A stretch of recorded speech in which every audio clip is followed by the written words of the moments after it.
Hello and welcome to Fantasy Writing for Barbarians. I'm John Negroni. I am a published fantasy author. I'm also a professional writer and editor for the last 10 years. And I also happen to be a film critic, or I've been doing film criticism for a long time, actually longer than I've been a fiction author. So I thought it'd be fun to maybe merge my two favorite worlds, that is film critique and writing fantasy, and bring that all full circle with a discussion around James Gunn's Superman. You've probably heard about this movie. It's been everywhere. It's probably going to make tons and tons of money. It already has. And I enjoy this movie quite a bit. And I think there are some awesome lessons that we as fantasy writers can learn from the way that James Gunn does his films. I'm going to focus on Superman, but a lot of this stuff applies to his other movies, including Guardians of the Galaxy, all three of those, and also Super and the Suicide Squad. I don't know about Peacemaker. I'd have to rewatch that one, but you get the idea. So let's get into it.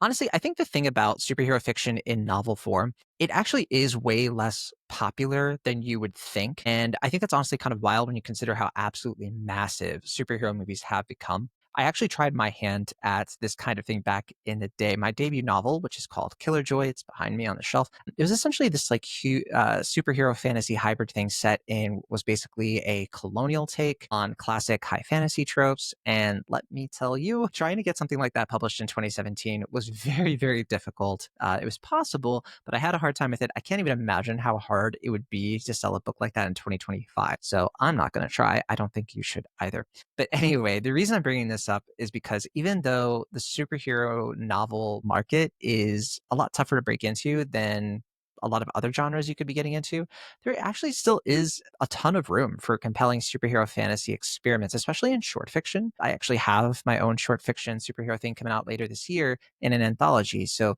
there are still corners of it. And I do also think that the concepts and techniques that we can learn from, like from these big budget movies, can really revolutionize and change how we approach our own fantasy writing, even if what you're working on isn't really a superhero story at all. In fact, I know a lot of you who listen to the podcast or watch us here on YouTube, a lot of you like to use anime as your inspiration. So if you're writing something that is kind of similar to popular anime that includes Jujutsu Kaisen or Solo Leveling, where you have these very overpowered characters running around in modern environments with like these complex magic systems and lore, I think the principles are mostly the same. And James Gunn's Superman is honestly a great example of how good screenwriting can be dissected for some nice little kryptonite nuggets of wisdom, if you will. So, moving right along, I've broken it down to about 10 lessons I think you can learn about writing fantasy from watching James Gunn's Superman. Let's get right into it. So, number one is the godlike character problem. This is probably the most obvious thing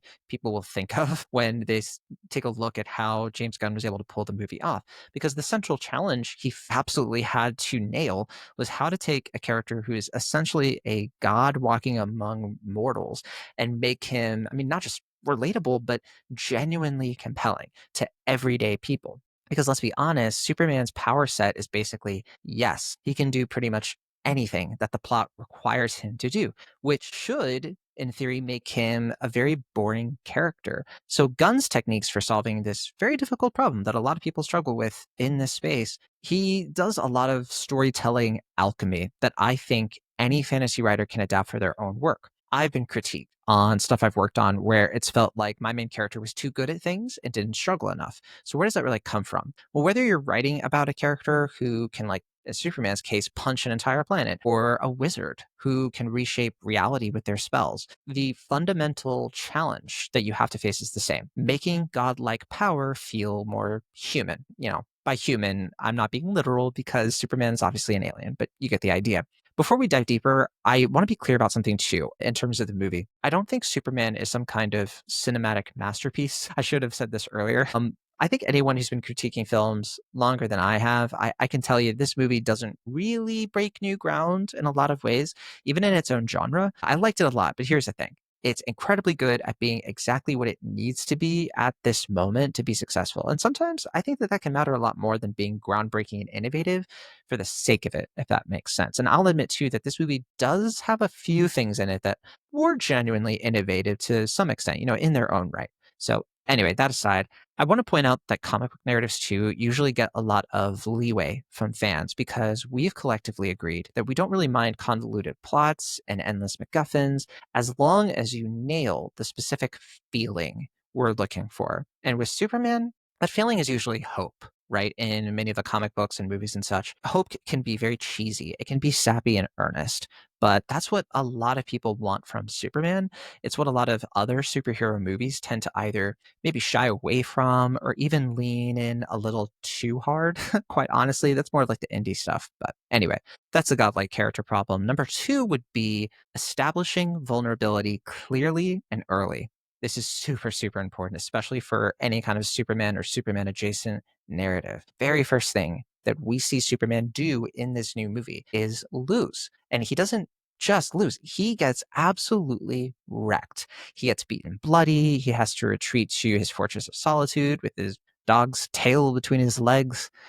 It's a weird visual. It sounded weird as I was saying it. But anyway, this to me is storytelling genius because it immediately establishes that this supposedly invincible character can be hurt, right? He can fail. He can't just brute strength his way out of every single problem. And if you are writing a fantasy story with an overpowered character like this, they don't have to necessarily get physically beaten up in the opening scene. Like, you don't have to copy what Gunn is doing here, but they do need to fail at something that matters to them. So maybe, for example, your reality warping mage who can do all kinds of cool stuff, they can reshape mountains or whatever. They can't figure out how to talk to the person they have a crush on, right? Maybe your legendary warrior, whoever, can defeat entire armies, but is completely helpless when faced with their own traumatic memories. Even in Superman, you have him, able to fight off this big monster at one point. It's super easy for him. It's just a matter of trying to beat the monster without killing the monster.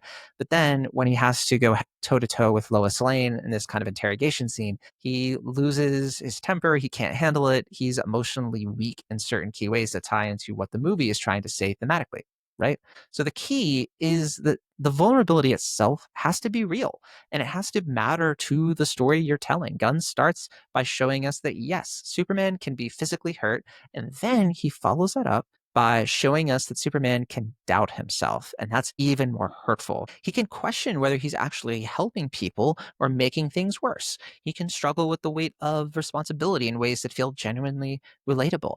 And these aren't easy answers. That's kind of what makes the movie kind of fun to talk about. That's why you're going to see tons of different takes about the movie online because it's a fun movie to discuss. And your writing can be similar. If you bring up interesting questions and make them difficult to answer, people will debate them and you can have a fandom, if you will, to debate your story. And that's a sign of a good story, in my opinion. Number three would be making sure your character motivations match the character behavior. This sounds obvious, but you would be amazed at how many stories completely fumble this basic principle. I know because I have edited them. In Gun Superman, which is such a great example, every single action the character takes, that's Clark Kent, Kal-El, Superman, etc. Every single action he takes flows naturally from his established motivations and his personality. So he's not Superman just because the plot needs him to be Superman. He is Superman because that is who he fundamentally is as a person. So when Superman saves people,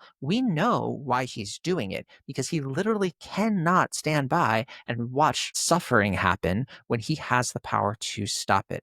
And when he makes mistakes, they're mistakes that this specific character with his specific psychology and worldview would actually make. And as a result, we naturally empathize and we root for this character because we have a way into his mindset. Even if we would not make the same decisions, he would. So for your fantasy writing, this means you need to dig a little deeper than just my character is powerful because magic system makes them that way, right? Why do they use their power the way they do? That's the question you should be answering. What drives them? What are they afraid of? How do their deepest fears and desires shape the way they interact with the world? Once you better answer these questions, you can start to see more living, breathing energy and characters in your draft, starting with the main character, which is always very, very important. Number four, the hero's journey should have thoughtful twists, if that's what you're going for. So I think Gunn does such a good job following the classic hero's journey structure, but still being smart enough to subvert it in ways I think are meaningful. Superman already knows how to be a superhero at the beginning of this movie. He's already trying to be a hero. He's just not very good at it all the time yet. So we skip the sort of reluctant hero that we would typically get in origin story, like the first Sam Raimi Spider-Man, for example. And instead, we kind of just jump into something more similar to Sam Raimi's Spider-Man 2, where the journey isn't about becoming Superman. It's about learning how to be the right kind of Superman for the world he actually lives in. I think this is kind of an underrated but crucial thing for fantasy writers because it shows you how to use familiar narrative structures you're learning online from places like this podcast while still finding ways to surprise your readers with your own personal touch, your author's voice, because people know the hero's journey inside and out. Even if they can't define it or have never heard the term, they consume media. They've been consuming media their whole lives. They subconsciously have been influenced by these storytelling formulas, which means they expect certain beats to happen. But if you can deliver those beats while also challenging expectations, you can create this beautiful tension between comfort and surprise. I get it. It's easier said than done.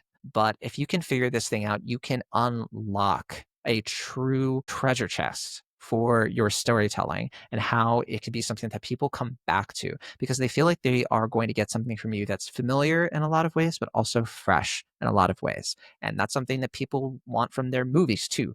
Why is Superman making so much money? It's not just that people know that Superman is this iconic character, it's because it's a familiar kind of thing. People know Superman, but it looks fresh. It looks like a different take on Superman. It looks like it's going to challenge what's come before when it relates to Superman. So people are like, oh, yeah, I want to see that. I want to see what that change is. Why was Top Gun Maverick the most popular movie of 2022 or whatever? I think it was 2022. It was because, yeah, it was a sequel to Top Gun, but people heard that it was Top Gun, but like in a modern twist that was done really well. And there was something both familiar and fresh about it. So there you go. Number 5, trying to follow one of the most important rules of storytelling is understanding the importance of therefore, right? I wish I could explain this more succinctly. You could even just say following the Trey Parker and Matt Stone rule. This might be something you've come across on all kinds of videos about writing in general. And I think that Gunn has always done this sort of thing well, from, again, this movie to Guardians of the Galaxy and so on. And the South Park creators, that's Trey Parker and Matt Stone, their rule for good storytelling is that the storytelling beats should be connected by therefore and but rather than and then. So what that means is that things in their stories don't just happen because the plot requires them to happen. Kind of like what I was talking about before. They happen because the previous thing that happened makes this thing inevitable. Hence, therefore. So for example, Lex Luthor. His plan in this movie is beautifully constructed, follows every step follows logically from the previous step. As a villain, he has these specific, understandable motivations that drive specific logical actions that create specific escalating problems for Superman to solve. This to me is storytelling discipline at its finest, and it's something that every fantasy writer should internalize. Every scene should flow naturally from the scene before it. Every character action should feel inevitable given what we know about the character.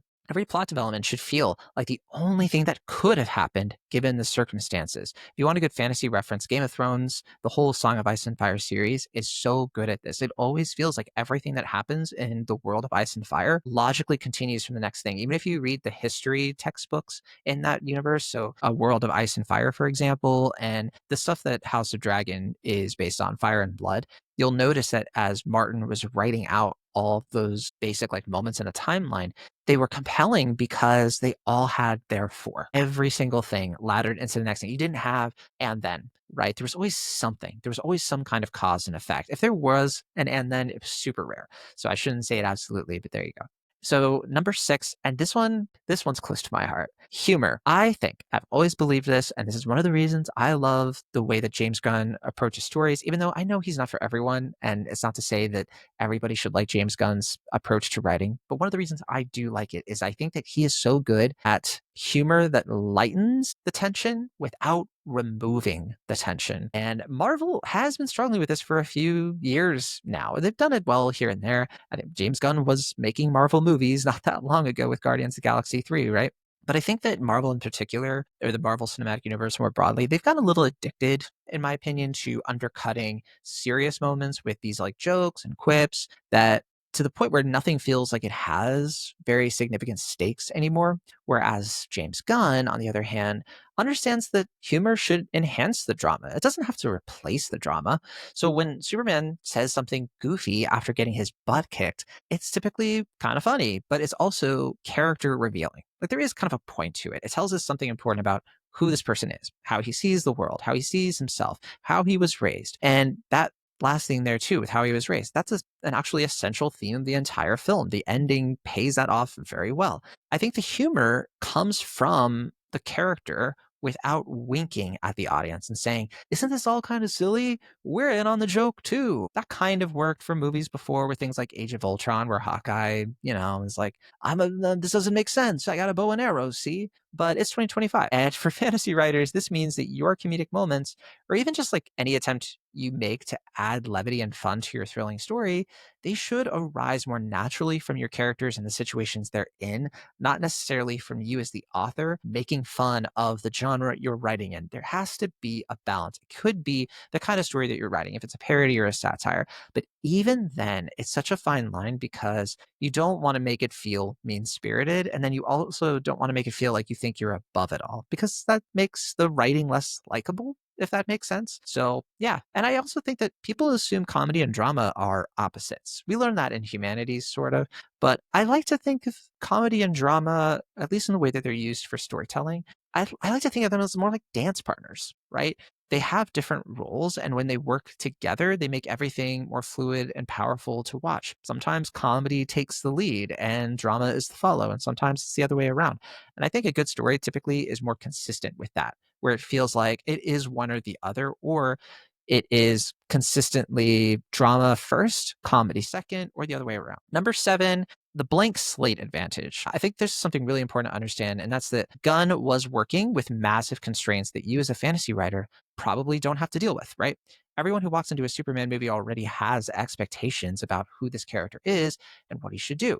James Gunn had to work within those expectations while still finding room to surprise people. And that's not even talking about the perils and challenges of having to convert his writing into live action. You, on the other hand, are working with a blank slate advantage, which is so huge because you get to define the expectations instead of working within them. The exception, of course, would be fan fiction, but assuming that that's not what you're doing, you get to establish the rules of your world, the personality of your characters, the tone of your story. And that's incredibly liberating if you know how to use that freedom effectively and responsibly. So, yeah, you know what? I'll say it. Great power comes with great responsibility. I had to. And that responsibility here is to be intentional about every single story choice that you make. When Gunn has Superman act in a particular way, he is building upon decades of character history and cultural expectations. When you have your character act in a particular way, you're building from scratch, most likely, which means every action and line of dialogue and everything else, it has to carry some kind of weight. So definitely good to keep that in mind. Number 8, making the complex feel simple. One of the most impressive things I consider about Gunn Superman is how he manages to juggle this incredibly complex world. Multiple alien species, advanced technology, government conspiracies, these other superheroes, the cosmic threats, and he manages to do it while still maintaining, I think, a narrative that feels very focused and accessible. And he does this through what I sometimes call, and other people call too, emotional anchoring. Never heard of emotional anchoring? No matter how weird and complicated the plot gets, it's always anchored to some kind of simple, universal human emotion. So Superman's struggle, for example, goes way beyond fighting supervillains. His struggle at its core is him as a young man trying to figure out how to be simply good in a complicated world, trying to earn the trust of people who have every reason to be suspicious of him, and honestly trying to live up to impossible expectations while staying true to who he is and how he was raised. There's a nice little meta layer to that with this movie of like making a Superman movie with that same kind of, these impossible expectations. It's gone through so many difficult things and the shadow of the Christopher Reeve movie and all that. But when it comes to fantasy writing, I think that you can have the most elaborate magic system in the world, and you can have these complex political, intrigue kind of moments, and you can have such great world building that's so imaginative and original. If it's not anchored to simple human emotions that readers can immediately understand and connect with, it might just end up being a lot of noise and very skippable. That is a word. It could be a paper bag in the wind, quite honestly. That's what separates a story from a textbook. And that's why sometimes it's a struggle to see folks put so much emphasis and time and worry into their world building when a lot of the time they need to take a step back and focus on what is the story, because the story and the world building should be connected. They should not be mutually exclusive, at least not when you are in the drafting process. You should have it figured out by then. In my opinion, there's other ways to do it, but I think that that is making it a little bit more likely for you to succeed. Number 9, the hope problem. Something else definitely worth talking about for sure. Hope is a really hard thing to write well. You'll notice if you try it. It's so easy for hopeful characters to come across as naive, preachy, and just boring. I think cynicism is a lot easier to write because it makes you feel more sophisticated. It reads more sophisticated and realistic and adult. But I love how James Gunn manages to make Superman's kind of fundamental optimism that he has feel really earned and infectious. It's never like assumed that he's just going to be this way in a way that I think that we did see in movies like the Justice League one from Henry Cavill, where they tried to kind of take this version of Superman who started off as kind of broody and edgelord, and they're like, oh, never mind, now he's going to be more like a Christopher Reeve sort of Superman, and it didn't really work. It rang a bit false, right? And I think that this Superman we are dealing with here, played by David Cornsweet, who by the way did a great job. I think he's seen the worst of humanity. He's been betrayed, he's been manipulated and attacked at every turn in the movie. So he has every reason to become cynical. And I mean like Batman v Superman cynical. That choice, the work that it requires to make that choice, it's to me what makes the character compelling. And for fantasy writers, this is such a crucial lesson because if your character is going to embody positive values like hope and courage and compassion and justice and the American way, whatever, those values have to be tested to some extent. They have to cost the character something. I've struggled with this so much with my characters, making sure that that's always layered in because these have to be choices your character makes despite having good reasons not to make them. I'm going to say that again to make sure you get it. They have to be choices that your character makes despite having a good reason not to make that choice. That's what's going to make it compelling and memorable and real for most people. And finally, number 10, the ending. Because I have to be honest, I have a lot of nitpicks with the ending of James Gunn's Superman. I felt like it was way too tidy. It was a little too neat, especially after it was setting up more complexity and nuance. So it's not my favorite aspect of the movie. Again, I said it's not, the best movie in the world or anything, but whatever. I, at the same time, will recognize that Gunn did make a pretty smart choice in making the film feel like a complete story that isn't constantly trying to set up the inevitable sequels and spin-offs and such. There's plenty of stuff in here that suggests that there could be more movies, but it is sticking to answering its dramatic question and its abstract question. The dramatic question being the plot stuff. Can Superman stop Lex Luthor? And the abstract stuff. Will Superman be able to grapple with his legacy in light of learning why he was really sent to Earth? That's the abstract question. And that gets answered. And it gets answered in a satisfying way. So yeah, you could do more movies, but it doesn't feel like we have all these loose ends that are teasing us, right? That can work. I mean, Avengers Infinity War was a part 1. But a lot of the time for you fantasy writers, especially in this space, even if you're planning these like epic multi-book sagas, every individual story should feel complete on its own terms. Even Avengers Infinity War, it did have kind of a standalone quality to it. Even though you knew there was going to be another one, it does kind of end answering its central dramatic and thematic question. And in your case, you should be giving your readers some kind of sense of finality and closure, at least on those terms. And even when you're opening the door to future stories. So, okay, I just gave you a ton of information. I'm going to try to sum it up and condense it to the key stuff. So what can you actually take from all this? How can you apply it to your fantasy writing? I'm going to break down the most practical of the practical. So first, make your powerful characters vulnerable in ways that matter to your story. So important, please do it. In addition to the physical weaknesses, give them emotional blind spots and moral dilemmas and definitely impossible choices. Second, please ground your fantastical elements in recognizable human emotions. No matter how weird your world gets, readers have to get those emotional anchors too, the ones that they can grab onto and hold on to for dear life. Third, earn your character's positive qualities through conflict and choice. Don't just tell us your character is brave or kind or hopeful. Show us how they can be choosing to be brave or kind and hopeful when it'd be easier not to be. So this is kind of the save the cat thing. Very obvious and a bit cliche, but still true. Fourth, yeah, Fourth, humor that comes from character and situation. Try to avoid making fun of your own story. Comedy should enhance the drama and tension, not chip away at it, right?